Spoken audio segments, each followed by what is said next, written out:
of 2018. It's me, yeah, you know me, Sulema Cabrales, and I'm coming with you with important news.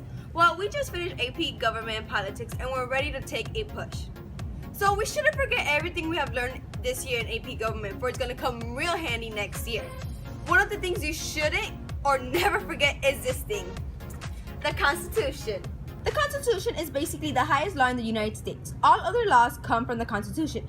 It creates political institutions, assigns or divides power in the government, and often provides rights and liberties citizens have.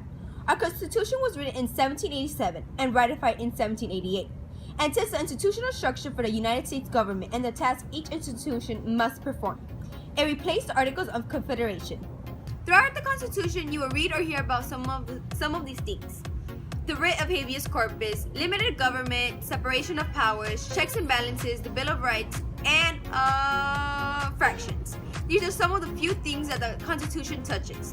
The Constitution has 7 articles. The first article talks about the legislative branch, like Congress, Senate, all of that, the powers that they have.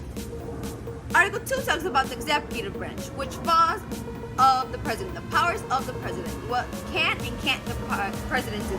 Article 3 talks about the judicial branch, which is the Supreme Court, state courts that we have. Article 4 talks about relations between states, full faith clause and credit clause, and privilege and immunity clause. Article 5 talks about amending the Constitution. Article 6 talks about supremacy clause. Article 7 talks about ratifying the Constitution. This is like adding or taking away some of the amendments that we already have. The Constitution has 27 amendments. However, today we're going to briefly talk about the first 10 amendments, which are known as our Bill of Rights, but especially the First Amendment. The Bill of Rights are the first 10 amendments that list rights and liberties granted to its citizens. Throughout our history as a nation, many of our rights have been violated, especially the First Amendment. The First Amendment guarantees the establishment and free practice of religion, along with freedom of speech, freedom of press. In other words, the First Amendment makes it illegal to make a law that establishes a religion, stops the freedom of speech, stops people from practicing their religion, stops the press from printing what they want, and stops people from exercising the right to assemble peacefully or demonstrating against the government. So in other words, that the government can't build a religion for all its people to practice. The government can't stop you from rallying outside like we did today in downtown for the CPS schools. They can't stop that if it's a peaceful protest. Also, like, they can't stop you in the middle of the street because you're saying something that you believe you could say. They can't do that. It's against your First Amendment. However, there are times where institutions violate these rights that we have. An example of this is the famous Tinker versus Des Moines landmark case. In this case, Mary Beth Tinker and his family and friends wore black armbands to protest the Vietnam War and supporting the Christmas truce. The principal of the Des Moines school decided that any student wearing an armband would be suspended and allowed to return school after agreeing to comply with the policy.